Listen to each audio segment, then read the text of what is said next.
नमस्कार मित्रांनो, काय भावा. मी महेश भोई, इलेक्ट्रिकल इंजिनियर, आणि आज आपण असा टॉपिक पाहणार आहोत जो इंजिनिअरिंग फील्डमध्ये खूप फेमस आहे. तो टॉपिक आहे बी वॉज बीटेक. मित्रांनो, 4 वर्ष इंजिनिअरिंग करूनही अजूनसुद्धा लोक विचारत आहेत की बी आणि बीटेक सेम आहेत का, स्कोप आहे का, कंपनीज कोणाला प्रिफरन्स देतात. तर भावा, आज कम्प्लीट कन्फ्युजन फुल इझी भाषेत क्लिअर करूया. सगळ्यात आधी बी म्हणजे बॅचलर ऑफ इंजिनिअरिंग आणि बी टेक म्हणजे बॅचलर ऑफ टेक्नॉलॉजी. तर दोन्ही इंजिनिअरिंगच डिग्री आहे.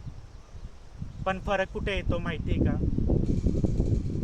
तर बी म्हणजेच बॅचलर ऑफ इंजिनिअरिंग, बी थोडं थेरॉटिकल साईडला जातं, फोकस करतं. आणि म्हणजेच जसं कन्सेप्ट्स असतील, इंजिनिअरिंग प्रिन्सिपल असतील, थेअरीज अंडरस्टँडिंग असेल, यावर जास्त एम्पॅसिस असतो.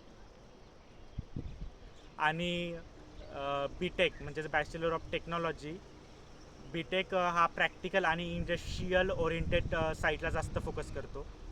म्हणजे technology, practical applications, industrial skills, hand on learning यावर जास्त फोकस असतो.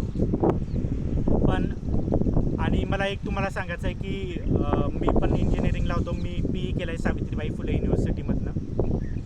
तर मला असं काही फरक आढळून आला नाही. पण भावा, एक रिॲलिटी सांगतो. आज कंपनीजमध्ये फक्त डिग्रीज बघत नाही, तर त्यांना पाहिजे असतं skills, communication, practical knowledge, confidence. जसं PLCs काढा किंवा काही वेगवेगळे सॉफ्टवेअर्स असतील, सॉफ्टवेअर स्किल्स आहेत का, तेच विचारतात. बाकी बी असो की बी टेक, यावर कोणी जास्त लक्ष देत नाही. कारण की दोन्ही सेमच आहे, काही फरक नाही. इंटरव्ह्यूमध्ये फक्त स्वतःला प्रेझेंट करता येतं आहे का, हे जास्त इम्पॉर्टंट असतं. ते हे नाही बघत की तू बी केलं आहे का बी टेक केलं. दोघी डिग्री सेमच असतात. मित्रांनो, आज मार्केटमध्ये खूप फास्ट बदल घडत आहेत.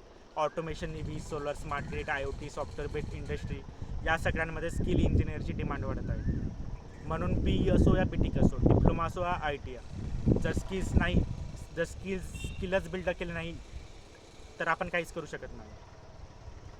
आणि मला एक गोष्ट मनापासून सांगायची आहे भावा, की विलेजमधून असलो तरी, मराठी मीडियममधून शिकलो असलो तरी, किंवा स्ट्रगल करत असलो तरी, याने काही फ्युचर ठरत नाही.